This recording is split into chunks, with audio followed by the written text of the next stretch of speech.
رجب کے ورڈز کتنے ہیں؟ 3، را، جیم اور با. سبحان اللہ. علماء کہتے ہیں اس کی انٹرپریٹیشن بڑی خوبصورت علماء نے بیان کی. را سے مراد رحمت الہی، جیم سے مراد بندے کے جرم، با سے مراد بر یعنی بھلائی. گویا اللہ کی رحمت یہ اعلان کر رہی ہے کہ میری رحمت اور میری بھلائی کے درمیان میرے بندوں کے جرموں کو کر دو تاکہ میری رحمت اس کی بخشش فرما. This is the time to repentance. رجب توبہ کا مہینہ. سبحان اللہ. رجب کے بارے میں آتا ہے کہ رجب اللہ کا مہینہ ہے، احادیث میں ملتا ہے رجب اللہ کا مہینہ. آقا فرماتے الشعبان شہری، شعبان میرا مہینہ ہے اور رمضان میری امت کا مہینہ ہے. تو یہ بہت خوبصورت سیکوینس شروع ہو رہی ہے. یہ مہینے ضائع کرنے والے نہیں، ہاں یہ مہینے اللہ کی رحمت کو لوٹنا ہے اس مہینے میں. اور سبحان اللہ ایک بہت خوبصورت بات میں بتاؤں کہ نبی پاک علیہ الصلوۃ والسلام فرماتے ہیں 5 راتیں ایسی ہیں جس میں دعا رد نہیں ہوتی. حدیث پاک فرمایا رجب کی پہلی رات، 15 شعبان شب برات جو ہوتی ہے، ٹھیک ہے. پھر فرمایا جمعرات اور جمعے کے درمیان کی رات. نمبر 4 عید الفطر کی چاند رات. نمبر 5 عید الاضحیٰ کی چاند رات. اور رجب کے روزوں کی تو کیا بات ہے، احادیث میں یہ فضیلت آتی ہے جو رجب میں پہلے دن کا روزہ رکھے، پہلے رجب کا 3 سال کے گناہوں کا کفارہ ہے. دوسرے دن کا روزہ رکھے 2 سال کے گناہوں کا کفارہ، اور تیسرے دن کا روزہ رکھے تو 1 سال کے گناہوں کا کفارہ. پھر پورا رجب جو ہے وہ ہر روزہ جو ہے وہ 1 مہینے کے گناہوں کا کفارہ ہے. اب تو سردیوں کے دن ہیں، ویسے ہی ہم میں سے کئی لوگ لیٹ لنچ کرتے ہیں، 6 سوا 6 بجے افطار ہو جاتا ہے. ہو سکے تو نفلی روزے رکھیں، یہ عبادت کا مہینہ ہے. علامہ صفوری رحمت اللہ تعالی علیہ فرماتے ہیں کہ رجب بیج بونے کا مہینہ ہے، شعبان پانی ڈالنے کا مہینہ ہے، اور رمضان فصل کاٹنے کا مہینہ ہے. اور بڑی خوبصورت اس کی تفصیل بیان فرماتے ہیں کہ جو بندہ رجب میں عبادت کا بیج نہیں بوتا، شعبان میں ان بیجوں پر اپنے آنسوؤں سے پانی نہیں ڈالتا، آبیاری نہیں کرتا، وہ رمضان میں رحمت کی فصل کیسے کاٹ سکے گا؟ تو دس از the time to prepare yourself. یہ تو وقت آ گیا مسجد کی طرف آنے کا، تلاوت کرنے کا، روزے رکھنے کا. اگر کوئی دوری ہو گئی ہے عبادت سے تو پھر جڑ جائیں، اور رحمتوں والے مہینے شروع ہو رہے ہیں. تو اے میرے پیارے اسلامی بھائیوں، اللہ کرے کہ ہم رجب میں اللہ کی عبادت کر کے، اپنے گناہوں کی معافی مانگ کے ہم اس رجب کو اس طرح گزاریں. اور رجب میں ایک اور کام کرنے کا بڑا زبردست میں آپ کو بتا دوں کہ نبی پاک علیہ الصلوۃ والسلام فرماتے ہیں، حضرت عبداللہ ابن زبیر رضی اللہ عنہ سے روایت ہے کہ جو ماہ رجب میں کسی مسلمان کی پریشانی دور کرے، اللہ عز و جل اس کو جنت میں ایسا محل عطا فرمائے گا جو حد نظر تک وسیع ہوگا. تم رجب کا اکرام کرو، اللہ کریم 1000 کرامتوں کے ساتھ تمہارا اکرام فرمائے گا. اللہ کرے کہ ہماری کوئی نماز قضا نہ ہو، ہم اس میں نفلی روزے رکھیں، اس پہ درود پاک کی کثرت کریں، استغفار کی کثرت کریں. اللہ کا مہینہ ہے، خوب اللہ کی طرف لو لگائیں کہ یا اللہ تیرا مہینہ آ گیا، بندہ بھی تو میں تیرا ہوں، میرے مولا تو میری مغفرت فرما دے. جو شخص صبح و شام مجھ پر 10 بار درود پاک پڑھے گا، بروز قیامت میری شفاعت اسے پہنچ کر رہے گی. اب ذرا غور کریں کہ صبح 10 بار درود پاک، شام 10 بار درود پاک میں کتنا وقت لگتا ہے، مگر شفاعت مصطفیٰ صلی اللہ تعالی علیہ وسلم کا وعدہ ہے. یعنی ہمارے لیے نیکیاں کرنا بڑا آسان ہے اگر ہم چاہیں تھے. آپ ڈاکٹرز ہیں یا آپ اس فیلڈ سے تعلق رکھتے ہیں، بعض اوقات آپ کچھ ہاتھوں سے کام تو کر رہے ہوتے ہیں مگر آپ کی زبان فارغ ہوتی، لیکن اگر زبان ذکر و درود صفتر رہے تو انشاءاللہ اللہ کی رحمت بھی ساتھ ہو جائے گی، شفا کے معاملات بھی آسان ہو جائیں گے. جو درود پاک کی ایک اور فضیلت ہے کہ جو ایک بار درود پاک پڑھتا ہے اس پر 10 رحمتیں نازل ہوتی. اب جو ڈاکٹر صاحب صبح و شام کثرت سے درود پاک پڑھ رہے ہیں اور ان پر رحمتیں برس رہی، تو انشاءاللہ ان کے خود بھی معاملات ٹھیک رہیں گے، اور ان کے پاس جو دیگر مریض آئیں گے اللہ نے چاہا تو ان پر بھی ان کا جو ریفلیکشن ہے، ان کی جو برکتیں ہیں وہ آئیں گی. مجھے اچھی طرح یاد ہے میں کسی علاج کے سلسلے میں ایک ڈاکٹر صاحب سے ملا، تو جب میری ان سے ملاقات ہوئی تو میں نے دیکھا کہ میں جس مریض کو ان کے پاس کسی ایک خاص مرض کے لیے بھیجا تو وہ ڈرامیٹیکلی اس کو فرق پڑنے لگ جاتا. اچھا 1 ہوا، 2 ہوا، 3 ہوئے، پھر میں خود بھی ان کے پاس گیا. اچھا دوائیں بھی وہ کوئی ایسی اسپیشل دوائیں نہیں دیتے تھے کہ بھائی وہ دوائیں اور کسی کے پاس نہ ملے، وہ نارمل میڈیکل اسٹور سے دوائیں مل جاتی ہیں. تو میں نے ڈاکٹر صاحب سے کہا آپ اصل بات بتائیں، بات کیا ہے؟ میں پہلے بھی اپنے اس پرابلم کے لیے ڈاکٹرز کے پاس گیا ہوں اور مریضوں کو بھی بھیجا، آپ کے پاس آتے ہیں تو معاملہ ٹھیک ہو جاتا ہے، تو کیا وجہ ہے؟ تو انہوں نے 2 باتیں کی مجھ سے جو مجھے بڑی، جس کو کہنا کہ اور ایمان مضبوط ہوا. مجھے پتا ہے کہ وہ ڈاکٹر ماشاءاللہ تہجد گزار ہے. میری کئی باروں سے 3-3:30 بجے رات کو ہی بات ہوتی ہے, کیونکہ ہمارے آلموسٹ رات جاگنے کا سلسلہ ہوتا ہے, ہم فجر پڑھ کے نارملی سوتے ہیں. مجھے پتا ہے ڈاکٹر صاحب اس وقت مجھے مل جائیں گے, وہ تہجد کے لیے ہوتے ہوں گے. ایک تو وہ تہجد گزار ہے ماشاءاللہ. دوسرا وہ کہتے تھے کہ میں روزانہ نماز, فجر کی نماز میں یا تہجد کی نماز میں دعا کرتا ہوں کہ یا اللہ میرا مریض میرے پاس ایک بار آئے, دوبارہ نہ, وہ ٹھیک ہو جائے. ایک تو میں اپنے مریضوں کے لیے دعا کرتا. دوسرا وہ کہتے ہیں کہ میں نے دعوت اسلامی کی ہی کسی مبلغ کے بیان میں اجتماع میں یہ سنا تھا کہ اللہ کے ساتھ کچھ کاروبار کرنا چاہیے. تو کہتے ہیں میں نے اپنی آمدنی کا 30% جو ہے وہ راہ خدا میں خرچ کرتا ہوں, میں غریبوں کو کھانا کھلاتا ہوں, انہوں نے کچھ لنگر وغیرہ کا سسٹم بنایا. تو کہتے ہیں وہ یہی راز ہے, میں تو اور کوئی نہیں ہے, میرا کام بھی کم نہیں ہوتا, دنیا بھر سے لوگ میرے پاس آ رہے ہیں, پورے پاکستان سے مریض ڈھونڈ ڈھونڈ کے میرے پاس پہنچ رہے ہیں. میرا اللہ نے کام میں بھی برکت ڈال دی ہے, غریب بھی لوگ کھانا کھا رہے ہوتے ہیں اور اللہ شفا بھی دے دیتے. تو بعض اوقات یہ ہوتا ہے کہ کوئی ڈاکٹر شاید اس سے اچھی دوائی دے رہا ہوتا ہے, اس سے اچھے طریقے سے علاج کر رہا ہوتا ہے, مگر نتیجہ نہیں آ رہا ہوتا. مگر کسی کے ساتھ اللہ کی رحمت ہوتی ہے, کسی کے ساتھ کوئی ایسی نیکی ہوتی ہے کہ اللہ پاک اس کی زبان میں تاثیر ڈال دیتا ہے.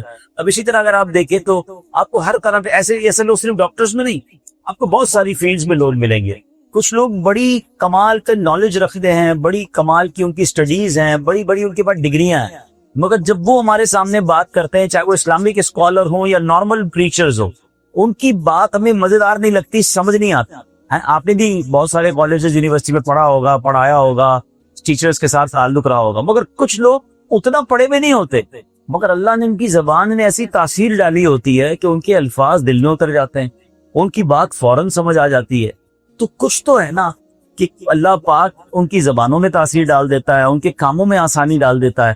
تو ہمیں بھی چاہیے کہ مجھے ویسے بھی ایز اے دعوت اسلامی کے ذمہ دار کئی ایسے اسلام پر ملتے ہیں کہ ہمیں بیان ہمارا اچھا ہو جائے, ہماری گفتگو اچھی ہو جائے, کوئی ایسا ٹپ دے دیں کہ لوگ ہماری بات سمجھنے لگ جائیں, ہماری بات انڈرسٹینڈیبل ہو جائے. تو میں سب کو ایک بات عرض کرتا ہوں, آپ کو بھی کہہ دیتا ہوں, شاید آپ میں سے کوئی اس کو پک کر لے, کہ دیکھیں بات ہم کرتے ہیں زبان سے, ٹھیک ہے, یہی زبان اگر گالیاں دینے والی ہے, یہی زبان جھوٹ بولنے والی ہے, یہی زبان دل توڑنے والی ہے, یہی زبان لوگوں کو تکلیف پہنچانے والی ہے, اور پھر اسی زبان سے آپ چاہ رہے ہیں کہ جناب آپ اچھی بات بھی کریں اور لوگ آپ کی بات سمجھ جائیں, اٹس کوائٹ ڈیفیکلٹ. جس چیز کو آپ نے اللہ کی نافرمانی میں یوز کیا, اس میں تاثیر کہاں سے آئے گی؟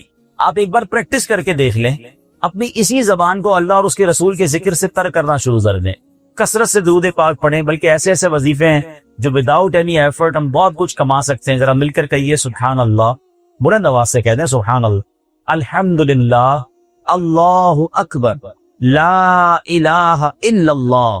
جب ہم نے یہ وظیفے پڑھنا شروع کیا نا, تو میرے سامنے جو گھڑی ہے اس میں 3:19 تھے. ہم وظیفے سے فارغ ہو گئے, پھر بھی 3:19 ہی. اٹ مینس ہم نے 1 منٹ بھی اسپینڈ نہیں کیا, لیس دین اے منٹ. اب ماشاءاللہ بڑے بڑے ڈاکٹر ہو سکتے ہیں یہاں بیٹھے ہوں گے, بلکہ تھوڑی دیر کے لیے آپ ازیوم کر لیں, the biggest doctor of Pakistan and the most expensive doctor of Pakistan 1 minute میں کتنے پیسے کماتا تھا؟ کبھی غور کیجئے. کسی کی ماہانہ کروڑ روپے کی آمد نہیں ہونا, لیکن اس کے بھی اگر آپ منٹ بناؤ گے نا, تو منٹ میں وہ چند 100 روپے بنے گا, ٹھیک ہے نا, کیونکہ اس کی جب پورے کروڑ روپے کو آپ ڈیوائڈ کرتے چلے جائیں گے, 1 منٹ پہ لائیں گے چند 100 یا میکسیمم 1000 روپے بن جائیں گے پر منٹ, ٹھیک ہے. مگر آپ کو اندازہ ہے کہ آپ نے لیس دین منٹ کیا کما لیا ہے.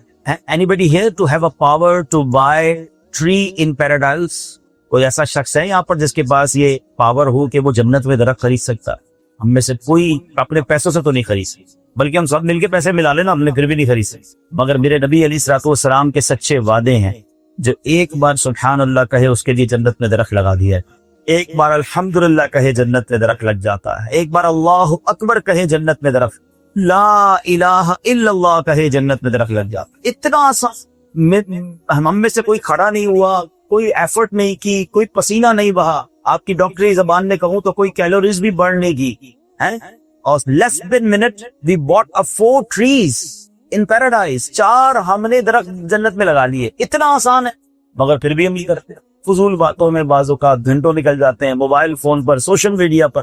تو پلیز, ٹھیک ہے آپ کی جو بھی فیلڈ ہے, مسلمان بھی تو ہیں, جنت میں بھی جانا ہے, وہاں کے خزانے بھی جمع کرنے, تو انشاءاللہ ذکر و اذکار یہ اپنی زندگی میں ضرور شامل کریں, اور خاص طور پہ درود پاک.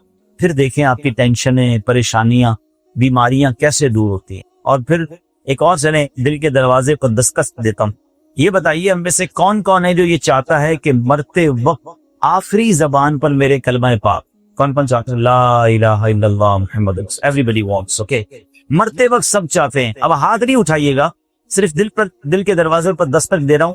زندگی میں کتنا پڑھتے ہیں؟ آج پورے دن میں کتنی بار کلمہ پڑھا؟ اس پچھلے ویک میں کتنی بار کلمہ پڑھا؟ اچھا, پورے مہینے میں کتنی بار پڑھا ہے؟ اپنے دل سے پوچھیے. مرتے وقت ہر کوئی چاہتا ہے کہ کلمہ زبان پر زندگی میں نہیں پڑھتا. حالانکہ حدیث میں افضل الذکر, سب سے افضل ذکر کہا گیا لا الہ الا اللہ, مگر نہیں پڑھتا.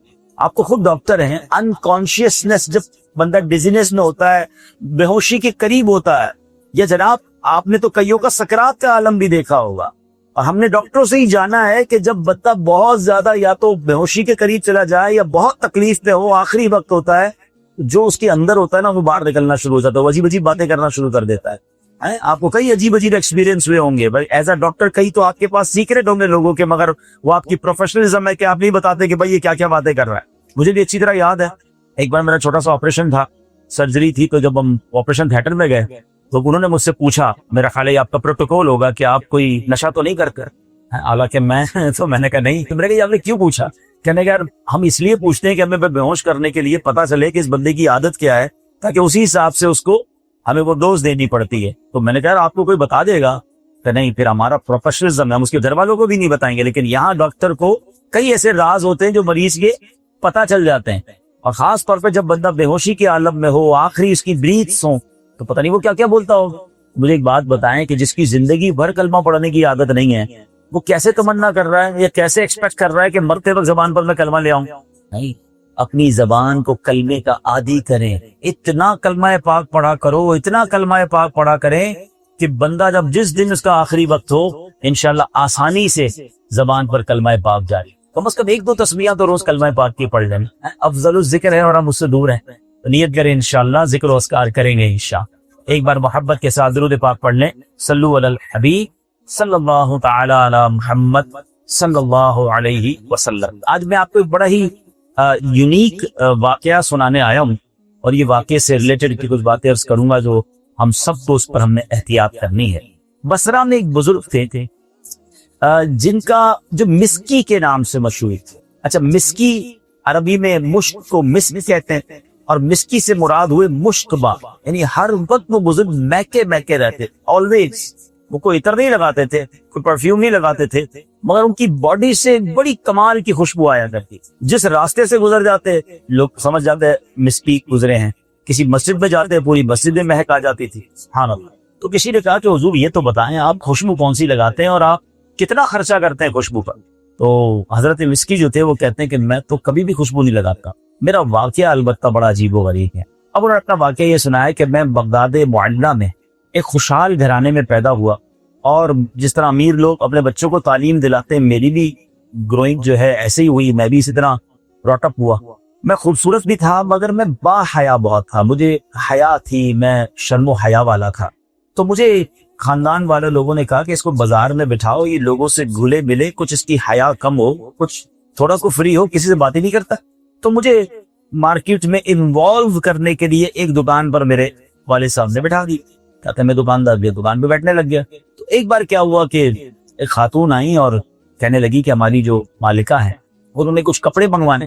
تو کپڑے والے نے بہت سارے کپڑے دکھائے, کہا ایسا کرو دکان کا کوئی بچہ ساتھ بھیج دو, مالکہ جو ہے وہ ہماری مالکن کپڑے چیک کر لے گی, جو پسند ہوگا وہ رکھ لے گی, باقی آپ کے جو بندہ ہے اس کا واپس بھیج دے گی. تو جو دکان کا اونر تھا اس نے کہا بیٹا آپ چلے جاؤ. میں اس عورت کے ساتھ اس کے گھر چلا گیا. خوبصورت بھی تھے, ینگ بھی تھے. کہتے جب میں ادھر گیا تو وہاں پر ایک بہت ہی خوبصورت خاتون بہت اچھے کپڑوں میں اپنے محل میں بیٹھی ہوئی ہے, اور جا کر جب اس کو میں نے کپڑے دکھائے تو اس خاتون نے کپڑے تو سائڈ پہ کیے, اس کی نیت مجھ پر خراب ہو. اب اس نے مجھے گناہ کی دعوت دینے لگی اور اس نے کمرے کو بھی بند کر دیا. اب موقع تو بڑا اچھا تھا کہ میں گناہ کر لیتا, مگر میری حیا, میری شرم, میں نے سوچا یہ تو حرام ہے, گناہ کبیرہ. بہت اس نے ضد کی, میں منع کرتا رہا. آخر کر جب دیکھا کہ کوئی آسرا نہیں ہے اس گناہ سے بچنے کا, کوئی چانس بن نہیں رہا, تو اس شخص نے کیا کیا, اس نوجوان نے کہا کہ مجھے واش روم جانا ہے. اس نے کہا اچھا ٹھیک ہے, اپنی کنیزوں کو کہا کہ ساتھ کو ذرا واش روم لے جائیں. بولے میں ٹوائلٹ میں گیا, وہاں جا کے بھی کوشش کی کہ کوئی دروازہ, کوئی واش روم دان جس سے میں نکل کے بھاگ جاؤں, مگر وہاں سے بھی مجھے کوئی راستہ نہیں ملا. راستہ نہیں ملا اور میرے پاس ایک ہی راستہ تھا, یا تو گناہوں کی گندگی اپنے چہرے پہ مل لوں یا پھر میں نے فیصلہ یہ کیا کہ جو ٹوائلٹ کی گندگی تھی وہ میں نے اپنے جسم پر ملنا شروع کی، اور میں نے جب وہ گندگی اپنے جسم پر ملی، اپنے لباس پر ملی، اور اب جب میں باہر آیا تو ساری کلیزیں مجھے دیکھ کر بھاگنے لگی کہ یہ تو پاگل ہے، اور سب لوگوں نے مجھے دھکے دے کر اپنے گھر سے نکال دیا اور مجھے کاٹ میں لپیٹ کر باہر پھینک دیا۔ جب میں نے تھوڑی دیر بعد دیکھا کہ سب مجھے چھوڑ کے چلے گئے تو میں واپس گھر آیا، غسل کیا، اپنے کپڑوں کو پاک کیا اور اللہ کا شکر ادا کیا کہ اللہ نے وہ حرام کی گندگی سے مجھے بچا لیا، اور میں نے بے شک اپنے آپ کو اس گندگی میں تو برا کر لیا۔ وہ کہتے ہیں جب آپ کو سویا تو خواب میں مجھے کوئی کہہ رہا تھا کہ تم کو حضرت یوسف علیہ السلام سے کیا ہی خوب مناسبت ہے، اور کہتا ہے کیا تم مجھے جانتے ہو؟ میں نے کہا نہیں، میں کو نہیں جانتا۔ تو انہوں نے کہا میں حضرت جبریل علیہ السلام ہوں۔ اس کے بعد انہوں نے اپنا ہاتھ مبارک جو ہے میرے منہ اور جسم پر پھیر دیا۔ وہی دن ہے اور آج کا دن ہے، میرے جسم سے مشک کی خوشبو آتی تھی۔ اے میرے پیارے اسلامی، یہ واقعہ روض الریاحین نامی کتاب میں موجود ہے۔ پہلے کے لوگ ایسے با حیا بھی ہوتے تھے، یقیناً آج بھی ہوتے ہوں، اللہ پاک جن کو بچائے وہ بچ جاتے ہیں۔ ایک بہت پیاری حدیث ہے، طویل حدیث ہے، آج کل گرمی کے دنوں میں تو بڑی ریلیونٹ بھی ہے کہ قیامت کے دن اللہ کے عرش کا سایہ کن خوش نصیبوں کو ملے گا۔ مختلف لوگوں کی کیٹیگریز ان حدیثوں میں بیان ہوئی ہے۔ ایک حدیث میں 7 قسم کے لوگ بیان ہیں کہ 7 قسم کے افراد وہ ہوں گے جن کو قیامت کے دن اللہ کے عرش کا سایہ نصیب ہوگا۔ ان میں سے ایک بندہ پتہ ہے کون ہے؟ کہ جس کو کوئی گناہ کے لیے عورت بلائے، مال و جمال والی عورت بلائے، اور وہ کہے میں اللہ سے ڈرتا ہوں، یعنی اسے گناہ کا موقع ملے اور وہ اپنے آپ کو اس سے بچا لے، اللہ کے عرش کا سایہ اسے نصیب ہو۔ مگر آج حال یہ ہے کہ آج تو گناہ کے لیے مواقع ڈھونڈے جاتے ہیں، سفر کیے جاتے ہیں کہ چلو یار فلاں شہر، فلاں علاقے، فلاں ملک میں چلتے ہیں۔ حیا کہاں چلی گئی؟ ایک اور با حیا، عظیم با حیا ہستی، اور وہ کون ہے؟ وہ حضرت عثمان غنی رضی اللہ۔ 18 ذو الحجہ یوم شہادت ہے حضرت عثمان غنی۔ حضرت عثمان غنی کی جب بھی بات کی جاتی ہے نا تو آپ کی سخاوت، آپ کی اللہ کی راہ میں خرچ کرنا، تو حضرت عثمان غنی ون آف دم۔ وہ کتنے موقعوں پر انہوں نے جنت خریدی نبی پاک سے، کبھی کنواں خرید کر وقف کر دیا، کبھی غزوہ تبوک میں سینکڑوں اونٹ کا اعلان کر دیا، تو کبھی جناب غلے سے لدے ہوئے اونٹ اللہ کی راہ میں خیرات کی، کئی بار جنت خریدی۔ مگر حضرت عثمان غنی کا ایک اور کمال بھی ہے، بلکہ خود نبی پاک علیہ السلام فرماتے حیا ایمان سے ہے، اور عثمان غنی رضی اللہ تعالیٰ عنہ میری امت نے سب سے بڑھ کر با حیا، نہیں ان سے بڑھ کر کوئی با حیا نہیں، اتنے با حیا سرکار کی امت میں۔ بلکہ ایک بار کیا ہوا کہ بی بی عائشہ صدیقہ رضی اللہ تعالیٰ عنہا راویہ اس حدیث کی فرماتی میں دیکھ رہی تھی کہ نبی پاک تشریف فرماتے، جب آپ کیجول طریقے سے بیٹھے ہوں، نارمل بیٹھے ہیں، تو بعض اوقات کرتا یا ہمارا پاجامہ اوپر سا ہو جاتا ہے، پنڈلی بھی نظر آتی ہے، تو کہتی نبی پاک تشریف فرماتے اور آپ کی پنڈلی مبارک جو ہے وہ جلوہ فرماتی، چمک رہی تھی، نظر آ رہی تھی۔ اسی کیفیت میں حضرت ابوبکر صدیق رضی اللہ تعالیٰ عنہ تشریف لائے، نبی پاک ایسے ہی تشریف فرما رہے نارمل۔ حضرت عمر فاروق تشریف لائے، حاضر ہوئے، نبی پاک علیہ السلام ایسے ہی جلوہ فرما رہے، کہتے جیسے ہی پتہ چلا نا عثمان غنی آ رہے، پیارے آقا نے اپنے لباس کو مزید خوبصورت کیا، پنڈلی مبارک کو بھی ڈھک لیا۔ جب محفل ختم ہوئی تو حضرت بی بی عائشہ صدیقہ رضی اللہ تعالیٰ عنہ نے کہا حضور ابو بکر صدیق آئے تھے، میرے بابا جان آئے تھے، حضرت عمر فاروق آیا، آپ ویسے ہی تشریف فرما رہے، جیسے عثمان غنی آئے آپ نے لباس کو اور خوبصورت کیا اور بہتر کیا، پنڈلی مبارک پر بھی لباس ڈھک دیا۔ اس کی کیا وجہ؟ سرکار دو عالم صلی اللہ علیہ وسلم نے فرمایا میں اس شخص سے حیا نہ کروں جس سے فرشتے بھی حیا کرتے۔ یعنی آپ سوچئے کہ حیا کا ہمارے اسلام میں کتنا بڑا رول ہے، کتنا تعلق ہے اس کا۔ سرکار دو عالم صلی اللہ علیہ وسلم کے بارے میں آتا ہے کہ آپ ایک کنواری لڑکی سے زیادہ با حیا تھے۔ یہ نبی پاک علیہ السلام کا انداز، ہم صلی اللہ علیہ وسلم میں پڑھتے ہیں نا، نیچی نظروں کی شرم و حیا پر درود، اونچی بینی کی رفعت پہ لاکھوں سلام۔ تو میرے آقا تو اس طرح با حیا زندگی گزاری، اور یہی ہمیں درس دیا نا۔ آئیے ذرا تھوڑا سا حیا کی ڈیفینیشن بھی سمجھ لیتے ہیں۔ حیا کہتے ہیں عیب لگائے جانے کے خوف سے جھینپنا، ایکچولی ڈیفینیشن اس کی یہ ہے۔ اس سے مراد وہ وصف ہے جو ان چیزوں سے روک دے جو اللہ اور مخلوق دونوں کے لیے ناپسندیدہ، لوگوں سے شرما کر کسی ایسے کام سے رک جانا کہ ان کے نزدیک اچھا نہیں ہے، یہ مخلوق سے حیا کہلاتی ہے۔ اچھا یہ بھی ختم ہوتی جا رہی ہے، بزرگ بتائیں گے پہلے کے دور میں آج سے 10 15 20 سال پہلے بھی نوجوان سگریٹ پی رہے ہوتے تھے اور کوئی بزرگ گزرتے تو چھپا لیتے تھے یا فوراً نیچے رکھ دیتے، اس سے پہلے جائیں تو والد آئے تو ٹوپی پہن لیتے تھے, سر ڈھانپ لیتے, بھائی بزرگ آ رہے ہیں, علامہ صاحب آ رہے ہیں یا امام صاحب آ رہے ہیں, یعنی کھڑے ہو جانا, بیٹھے بیٹھے کھڑے ہو جاتے تھے ادب کے طور پر. کئی ایسے کام جو لوگ اپنے بزرگوں کے سامنے, اپنے والدین کے سامنے نہیں ڈرتے تھے, اب تو وہ بھی ختم ہو گئے. یعنی حیا ایک ایک کر کے کیسے ختم ہو رہی ہے. اب تو وہ کچھ ہو رہا ہے کہ اب باپ بیٹا بیٹی فیملی دیکھ کر جو ٹی وی پہ دیکھ رہے ہیں, اس کا تو ذکر بھی کوئی نہیں کر سکتا تھا, مگر آج فیملی کے ساتھ بیٹھ کر, بلکہ بتانے والے بتاتے ہیں یا ہم کبھی کبھی ہماری اخباروں میں یا سوشل میڈیا پہ نظر پڑ جاتی ہے تو پتہ چلتا ہے کہ اب پاکستان میں ایسے ڈرامے آ رہے ہیں, پاکستان میں ایسے ٹی وی شوز آ رہے ہیں کہ جس میں باقاعدہ حیا کا جنازہ نکالا جا رہا کہ میاں بیوی کا ایک ساتھ رہنا تو اور ہے, بیوی کو بھی کچھ اور کرنے کی اجازت ہے, میاں کو بھی کچھ اور کرنا چاہیے. یعنی اس طرح کی دوستیوں کو باقاعدہ دیکھیں. میڈیا کا کام کیا ہوتا ہے, میڈیا کا چاہے وہ پرنٹ میڈیا ہو, چاہے وہ سوشل میڈیا ہو, چاہے وہ الیکٹرانک میڈیا ہو, میڈیا کا کام ذہن سازی ہوتا ہے, قوم کو کس طرف لے جانا ہے. اسی میڈیا کے ذریعے آپ قومیں بن جایا کرتی ہیں, قومیں اٹھ جایا کرتی ہیں, ان کی تعمیر و ترقی کے کام بھی ہو سکتے ہیں. لیکن اگر میڈیا نے یہ ٹھان لی ہے کہ حیا کا جنازہ نکالنا ہے, اگر میڈیا نے یہ ٹھان لیا ہے کہ جناب لوگوں کی جو مذہبی اٹیچمنٹ ہے اس کو تباہ و برباد کرنا ہے, پھر ہم کیا کر سکتے ہیں. ہم سوچیں, اور آپ جیسے پڑھے لکھے لوگوں کو تو اس پر مزید سوچنا چاہیے کہ ہم اور ہماری فیملی کس طرف جا رہی ہے. ٹھیک ہے, آگے چلتے ہیں. یہ تو ابھی مخلوق سے حیا کی بات ہو رہی ہے نا.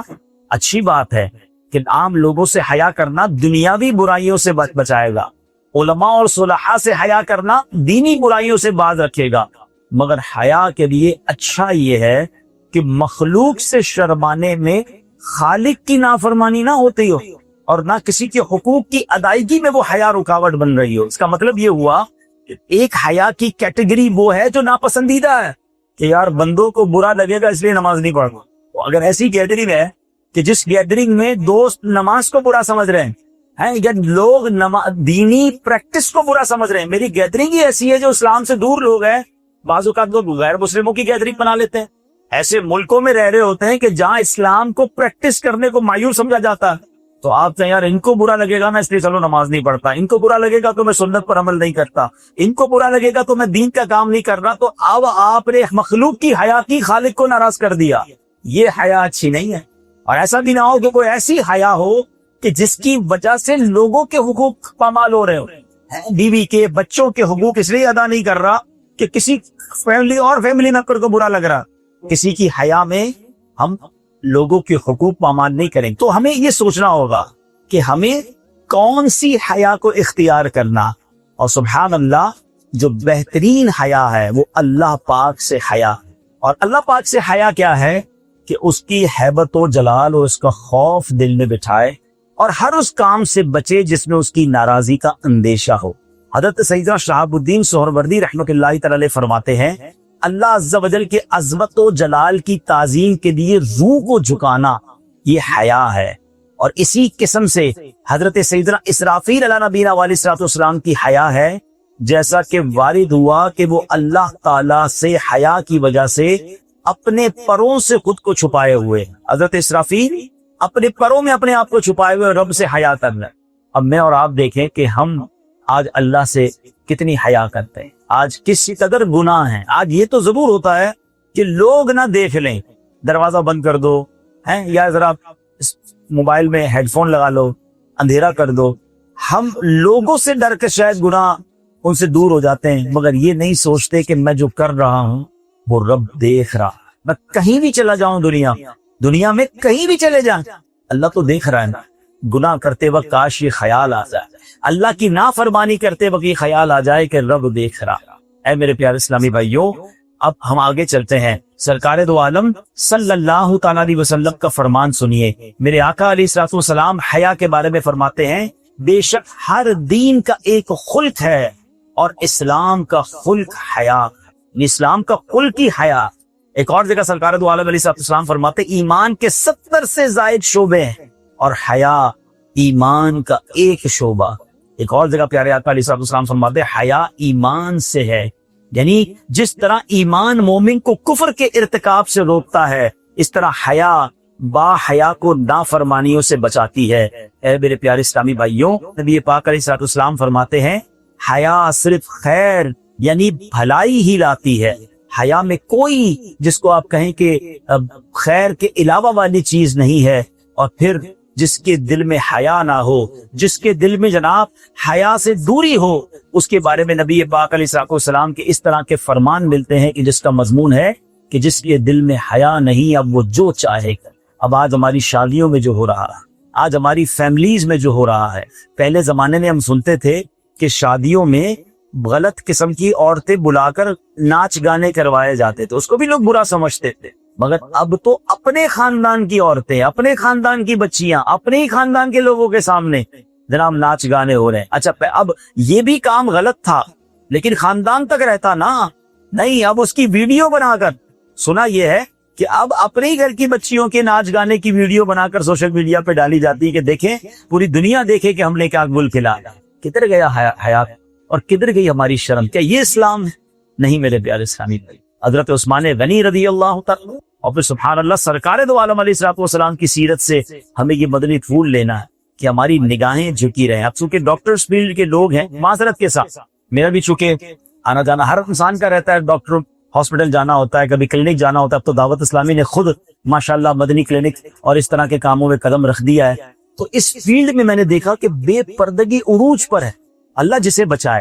اس قدر آپس میں اختلاط ہے اور اس کو اتنا نارملائز کر دیا گیا ہے کہ جس کے بارے میں کوئی سوچتا بھی نہیں ہے کہ کیا ڈاکٹر، کیا لیڈی ڈاکٹر، کیا نرس. بلکہ اس سے پہلے اگر جائیں تو کالجز میں جو اگر آپ کو کسی وجہ سے کسی ایسے ادارے میں جانا پڑ بھی رہا ہے کہ جہاں خواتین ہیں تو ہمیں تو اپنی نگاہوں کی حفاظت کرنی ہے نا.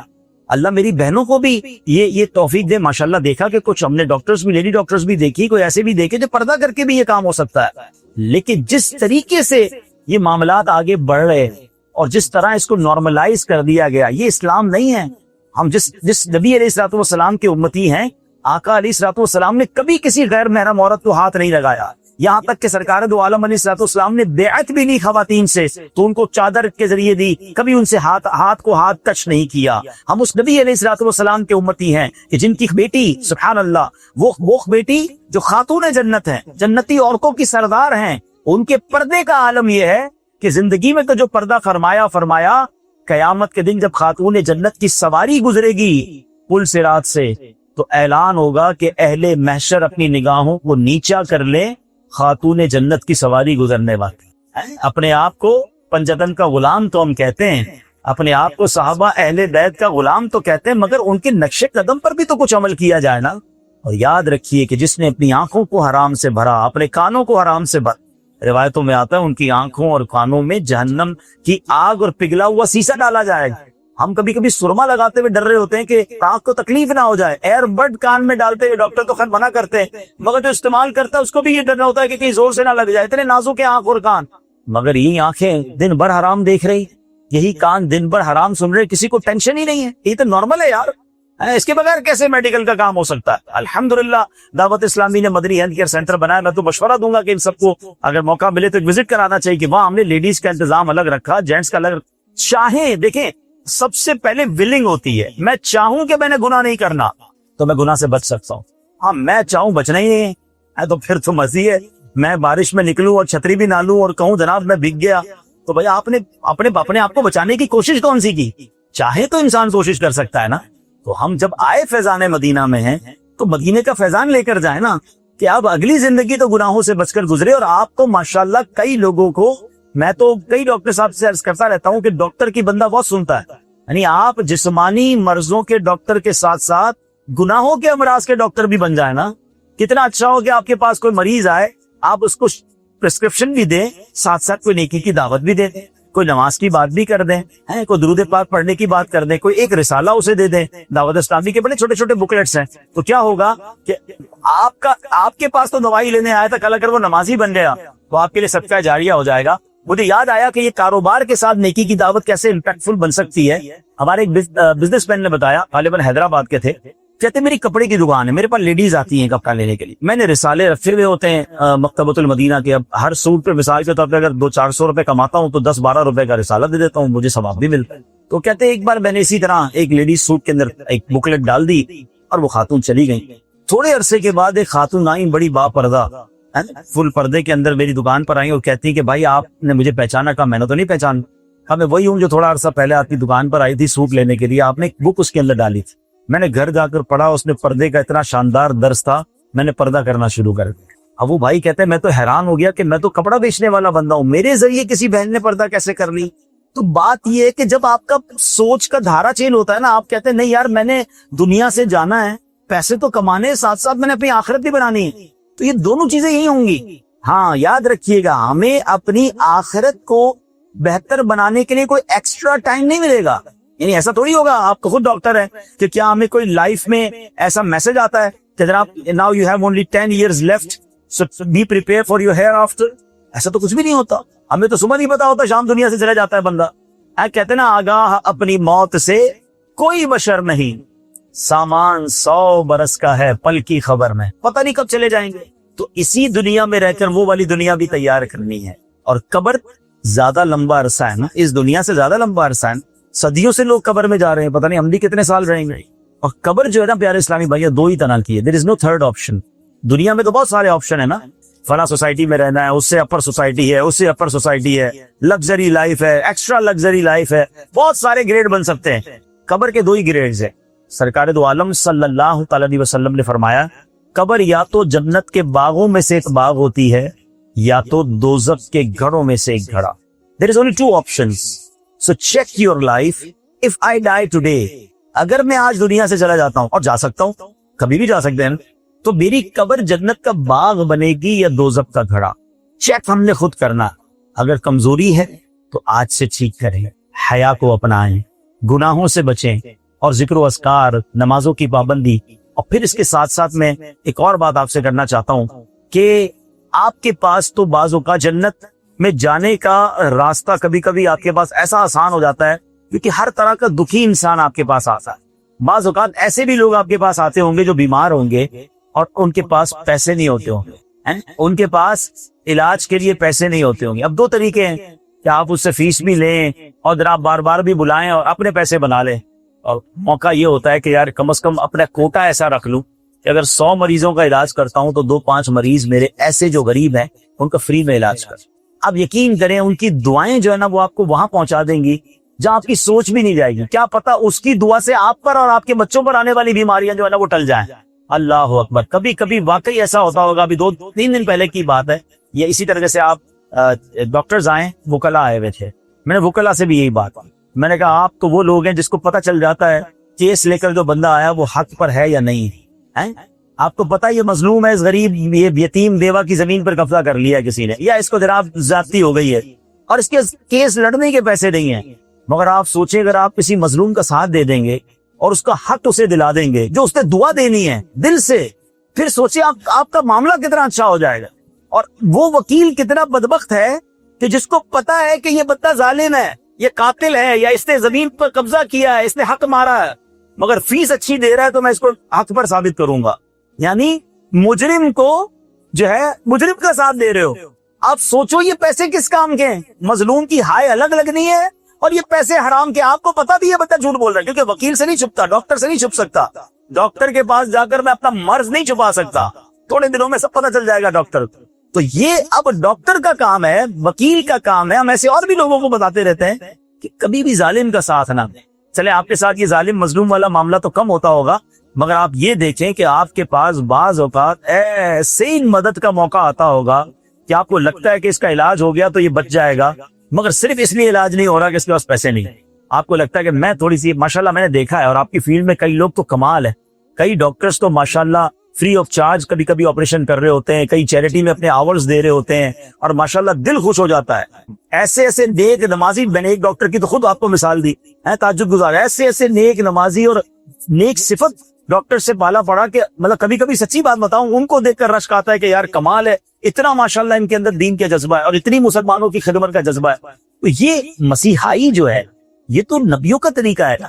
حضرت عیسیٰ علیہ السلام کو تو جو معجزات ملے وہ معجزاتی میڈیکیشنز کے حوالے سے تھے نا، کہ اس زمانے میں میڈیکیشن کا ایسا عروج تھا۔ اچھا یہ بھی کمال دیکھیں رب عز و جل کی عطاؤں کا کہ جس دور میں جیسی ضرورت تھی اللہ کریم نے ایسے معجزات انبیاء کو عطا کی۔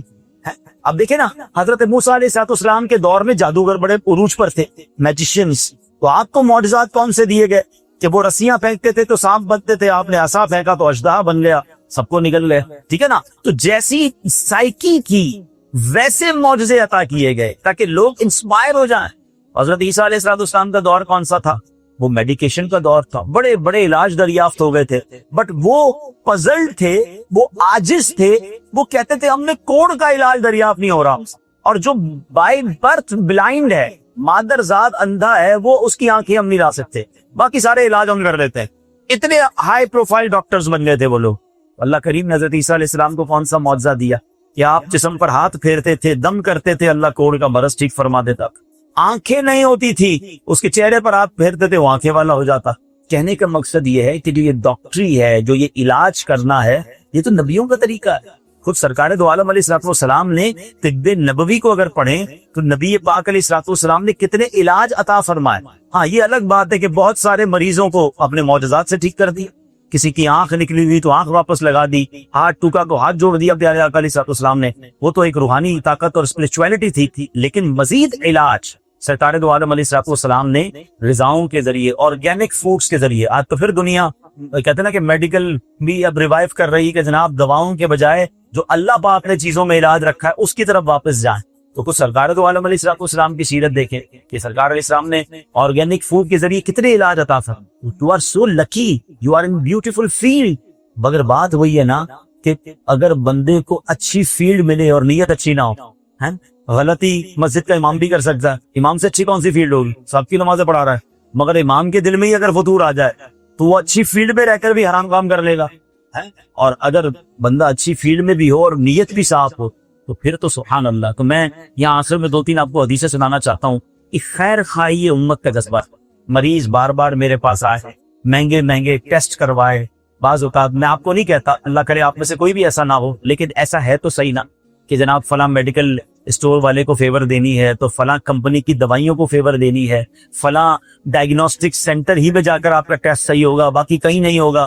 اچھا مریض کو سمجھ نہیں آ جاتی ہے کہ ڈاکٹر صاحب جو فلاں اسٹور پہ بھیج رہے ہیں یا فلاں ٹیسٹ لکھوا رہے ہیں وہ اس لیے ہے کہ ان کو بھی کچھ ملنا ہے, مگر وہ بیچارہ مجبور ہوتا ہے. آج کل حال تو دیکھیں لوگوں کا یار, کھانے کو پیسے نہیں. اب یقین کریں آج یہ پوزیشن ہے کہ کسی کے گھر میں ایک بیماری ہو جائے نا, اس کے سارے گھر کا بجٹ آؤٹ ہو جاتا ہے. اب بیماری کا علاج کراؤں گا تو میں 2-3-4-6 مہینے قرضہ ہی اتارتا رہتا. اور ایسے موقع میں ڈاکٹر اپنا نفع سوچے اور اس غریب کو اور رگڑ دے. دیکھیں ہر چیز کہیں نہیں جاتی ہے, اللہ تو دیکھ رہا ہے نا. ہاں یاد رکھیے, اللہ تو دیکھ رہا ہے نا, وہ کیسے کسی کے کام بناتا ہے, وہ کیسے کسی کو عزت دیتا ہے, وہ کیسے کسی کو ذلیل کر دیتا ہے. رب ہے نا, وَتُعِزُّ مَن تَشَاءُ وَتُذِلُّ مَن تَشَاءُ. آپ کو پتہ بھی نہیں چلے گا. ہاں یاد رکھیے گا, کسی کا بھلا کر کے نکل جاؤ نا, کہتے ہیں what's go around comes around. آپ اچھا کر کے بھول جائیں, یہ ضرور کہیں نہ کہیں اچھائی آپ کے آگے آئے گی انشاءاللہ. اور آپ کسی کے ساتھ زیادتی کر کے بھول جائیں, آپ بھول گئے تو زیادتی میں آنا ہے, آگے کہیں نہ کہیں آپ کو پے کرنا پڑے گا. تو نہ کریں ایسے. آپ کے نصیب میں جو ہے نا ایک جملہ آج سیکھ جائیے, میرے اور آپ کے جو نصیب میں ہے نا وہ کوئی چھین نہیں سکتا, کوئی نہیں لے سکتا, اور جو نصیب میں نہیں ہے وہ کوئی دے نہیں سکتا. آپ لوگوں کو بڑا سوچنا شروع کرو. اب یہ نہ سوچیں کہ یار یہ مریض دوبارہ نہیں آئے گا تو مجھے کیا ملے گا. ارے اللہ ایسے 10 اور بھیج دے گا. میں آپ کو ڈاکٹر کی مثال دی نا, وہ ڈاکٹر دعا یہی کرتا کہ یا اللہ میرے پاس دوسری بار کوئی نہ آئے, مگر اس کے بعد لائنیں لگی ہوئی ہیں. کیوں؟ 25 کروڑ کا ملک ہے, اور آئیں گے نا. دنیا کا دستور ہے یہ.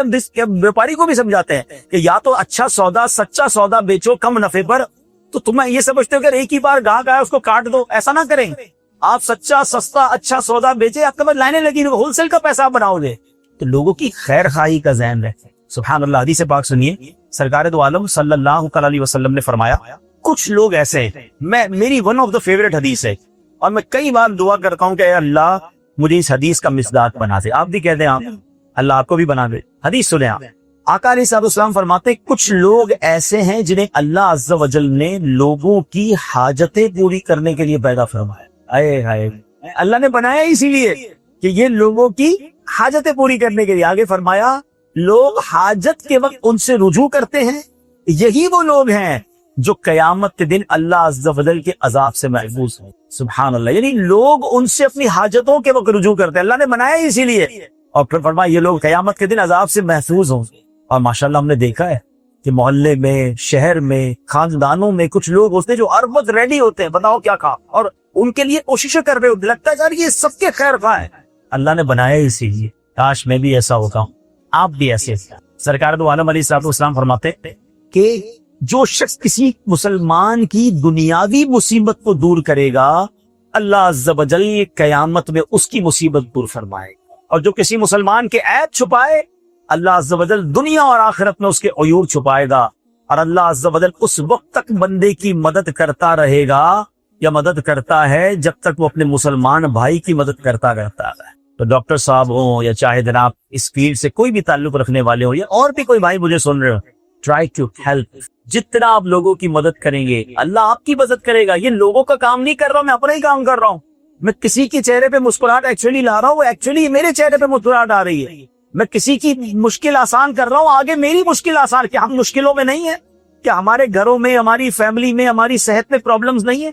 آپ دوسروں کا بھلا کریں. میں آپ کو آپ کے نبی علیہ السلام کی حدیث سنا رہا ہوں. آپ اپنی آنکھوں سے دیکھیں گے یار میں نے فلاں کا بھلا کیا، میرا بھلا ہو گیا، میرے گھر میں اچھا ہو گیا، مجھ پر آنے والی آفت ٹل گئی. کتنی مصیبتیں اور آفتیں تو ایسی ہیں جو مجھے اور آپ کو پتہ بھی نہیں چلتی ہیں، جو آنے والی ہوتی ہے، یہ جو آ رہی ہوتی ہیں، بلکہ قریب آ گئی ہوتی ہیں. ہاں حدیث پاک میں آتا ہے یہ دعا ہے نا، دعا یہ بڑی کمال کی چیز. دعا جب بندہ کرتا ہے تو یہ آفت کے درمیان بیچ میں آ جاتی ہے اور لڑائی کرتی ہے اور بندے پر وہ آفت کو نہیں آنے دیتی ہے. صدقے کے بارے میں بھی ایسے الفاظ ملتے ہیں کہ صدقہ اس طرح آفتوں کو ٹال دیتا ہے. ہمیں نہیں پتا ہمارا اچھا کام کب ہمیں کس مصیبت سے بچا گیا. جب پتہ ہی نہیں ہے تو ہمیں احساس بھی نہیں ہوتا. لیکن یہ ماننا چاہیے کہ اگر آج میں خیر سے ہوں، میرے پیر سلامت ہیں، میں سکون سے سانس لے رہا ہوں، مجھے کوئی بڑی بیماری نہیں ہے، کہ میرے رب کی بہت بڑی ہے. اپنے بارے میں سوچیں، اپنی آخرت کے بارے میں سوچیں، اپنے آگے کے گولز کے بارے میں سوچیں کہ میں نے اللہ کو راضی کیسے کرنا ہے. صرف دنیا ہی سب کچھ نہیں ہے. اللہ کرے کہ یہ سوچ ہم لے کر چلے گئے. اچھا دنیا نے کہیں نہیں جانا ہوتا. ایک بات یاد رکھیے گا، یہ کچھ لوگوں کا فارمولا ہے نا بھائی، دنیا کے دین کے ساتھ ساتھ کچھ دنیا بھی ہونی چاہیے. حضرت دین اور دنیا الگ نہیں ہے. ہمارے نبی اس دنیا میں ہی آئے نا، کسی اور جگہ پر تو نہیں تشریف لائے.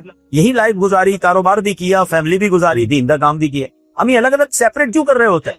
یہ دونوں ایک ہی ہیں. اور مجھے ایک بات بتائیں، ہماری دنیا کو بہتر کرنے والا کون کر سکتا ہے؟ ہماری بہتر ذرا بلند آواز سے ہمارے رزق میں برکت کون ڈال سکتا ہے؟ ہماری شہرت میں عزت میں برکت کون ڈال سکتا ہے؟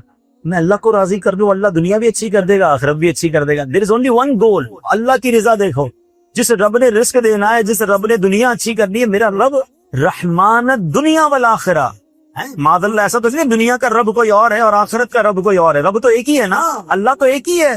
اسی کو راضی کر لو، دنیا بھی بہتر ہو جائے گی، آخرت بھی بہتر ہو جائے گی. ایسا نہیں ہو سکتا کہ میں اللہ کو راضی کرنے جاؤں میری دنیا خراب ہو جائے. جب دنیا میں تو مالک بھی وہی ہے، دنیا میں نوازنے والا بھی وہی ہے، تو اس نے میری دنیا بھی اچھی کر دے دی.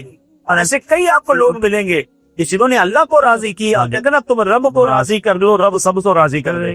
اب سب کو راضی کرنے کے چکر میں رب کو ناراض کر رہے ہیں. یہ فارمولا غلط ہے، تھوڑا تیز کر لیں، ڈائریکشن بدل لیں کہ زندگی ایسے گزارنی ہے کہ رب راضی ہو جائے. رب راضی تھے انشاءاللہ سب راضی.